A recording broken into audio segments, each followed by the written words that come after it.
This video is brought to you by Skillshare. The first 1,000 people to click the link in the description will get a free trial of Skillshare's premium membership, which will let you explore and learn to your heart's content. The last time I did a WILBUR SOOT video, I was happy because it was the first time I'd completed an artist's discography. And I was like, oh my god, I've never done this before, what a celebration! Guess what? There's more. He has more songs. So today, I don't even think I will be able to complete the discography because there's 4 in this one, and then 1 more single. So, you know, we're gonna get there eventually, I swear.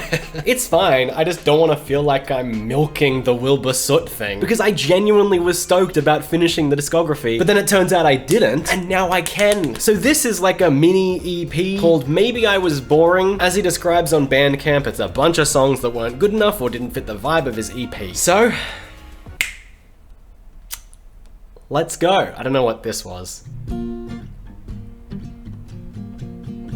The muted strumming is pretty cool.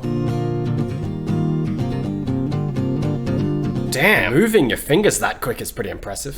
Doesn't make your heart beat. Used to love his mystery, but now he's just exhausting. Okay, one thing that's already strange about this song is that it's really in my left ear, not as much in my right ear. Not that big a deal, I guess, and it wasn't an official release, so maybe it's just not fully finished with its mix. Still sounds cool though. Another day spent just laying in his room, the stench of incense. I actually quite like this. What if he thinks I'm the one, and I'll be forced to rot away with him and his obsession?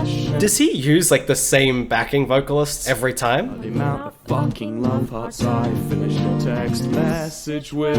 I do, like, I mentioned this, I think, maybe every time I've done a WILBUR video, but I really enjoy the level of specifics he gives, because it really, like, it feels like he's not just telling a story, he's telling, like, this story, which helps me be like, okay, I can understand the characters, the point, and the plot, and it's a really good way for me to, like, feel hooked and involved in this, especially because, like, of course, I felt like an absolute idiot sending, like, 1 billion love hearts in a message. It's very relatable.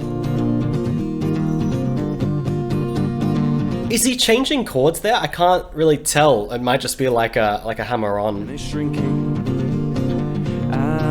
she thought, I would have loved for like some soft drums to come in here. why can't he just bore me to death? Cool, halftime. Bore me to death. That was really nice. I'm kind of surprised that didn't make it on the EP because that was dope. But yeah, great start to this, especially if these are like the rejects. Like, that's still better songwriting than most people. Let's hit up the next song. It is called For Memories. This, ooh.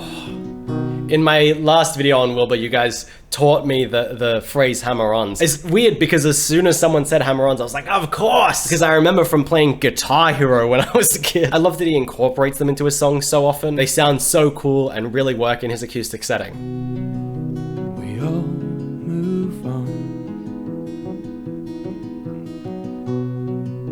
Some faster than others. This is nice. We all know.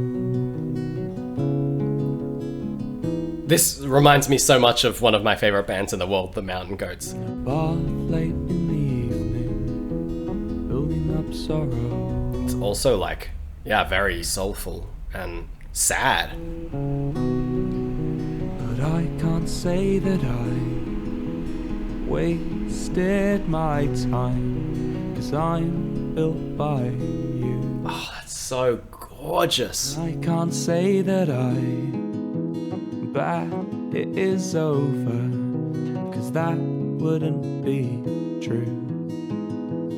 So thank you. Sorry, I'm just kind of mesmerized by this one. It's weird that such a sad song is making me like feel happy. I'm not sure why I'm feeling that.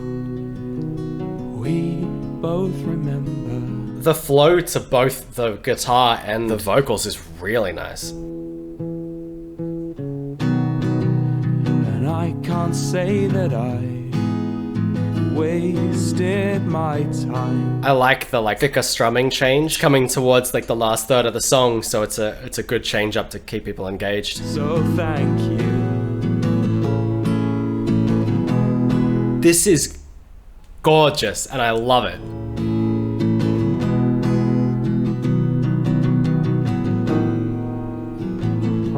This is one of those songs that I just like can't help but sit back and vibe to, I guess. I can't say that I won't miss you.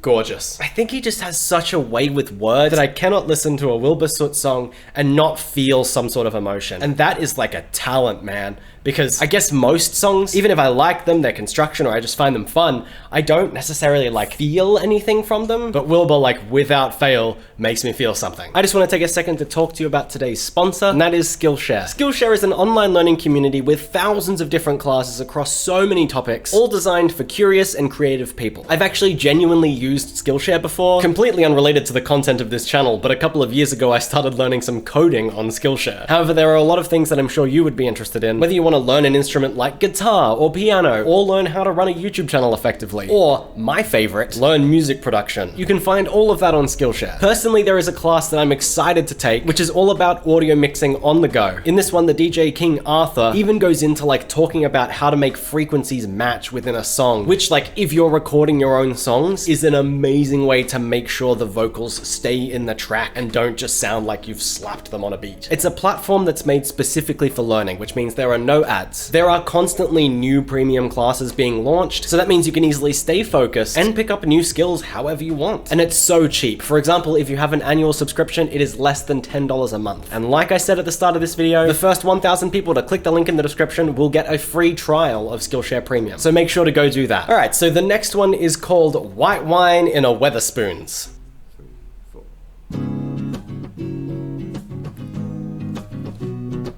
Oh no, the left and right felt weird again, but I think it's the same. Oh! Busting out some like interesting chords for this one. I loved the higher pitch one. These songs to me show a bit more like he's just trying to experiment and do a couple of different things, because strumming patterns are different, a lot of the vocal delivery is different, even the tone is different to the stuff that made on the EP. Actually, I guess that makes more sense, because like he didn't say all these songs weren't good enough, it's just that like this, for instance, yeah, I get doesn't really fit the EP in regards to vibe. It's the lampposts who guide our paths, 'cause the moon can't get in, and the clouds hang heavy, blocking out his pursuit. Again, just a cool flow, and the like that's like, that breaks up the strumming pattern so nicely. Because we're fires, we're burning bright, breaking bottles and starting fights. I like that there's at least a little bit of percussion in this one. It really helps with the pace of it. I just feel like these could be enhanced by like some soft drums, and I don't know if you guys know what brushes are when it comes to drums, but like they're often used in jazz, but you can use them for really nice soft sounds and percussion. And like even really soft and in the deep background, it would have been really nice in this, I think. It's fine dining with cheap view.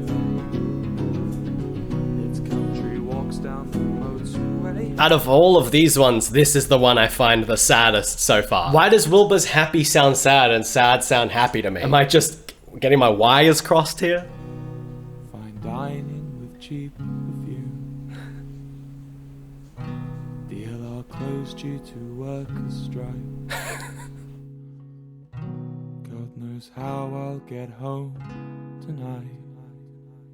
Oh, little reverb out. I think that's the first time I've heard reverb in a Wilbur song. That was also quite nice, although I will say my list so far goes For Memories, Maybe I Was Boring, then White Wine in a Wetherspoons. Okay, moving on to the last one, which is called It's All Futile, It's All Pointless. Ain't that a mood?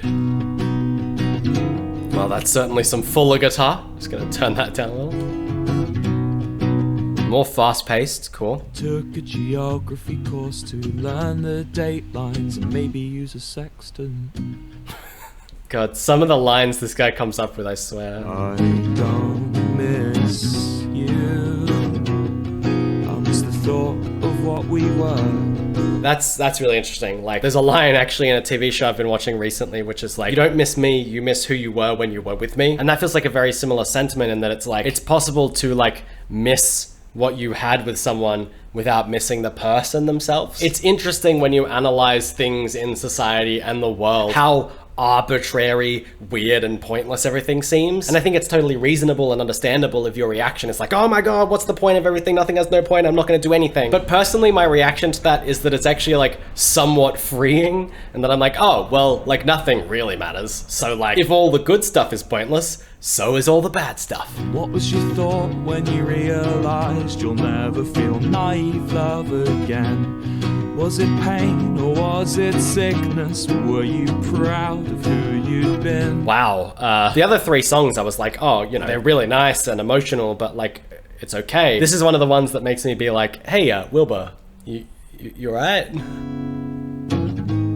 I don't miss you. I like his like low notes there. He has like a really nice like reverberance when he sings low. Well, I'm like you're fucking disease. I can hear the emotion, man, and it's great, but also raises a little bit of concern. Eat my rent, and eat my food, and eat my juice, and Eat my juice. and maybe use a sextant. I love the callback to the sexton. So yeah, I feel. I think I said a very similar thing last video, but like, they're really good, but that's just really heavy. The first 3 songs, not so much, but that last one, bam. I still think For Memories is my number 1. Then I would say It's All Futile, It's All Pointless is number 2. Then Maybe I Was Boring and White Wine and the Weatherspoons. So that means that we have almost finished Wilbur Soot's discography. Literally just 1 song to go, like an unreleased one. But yeah, we're almost there. So thank you so much for watching, and I hope you enjoyed the video. If you did, please don't forget to click that like button. And as always, have an awesome time until I see you next. See ya.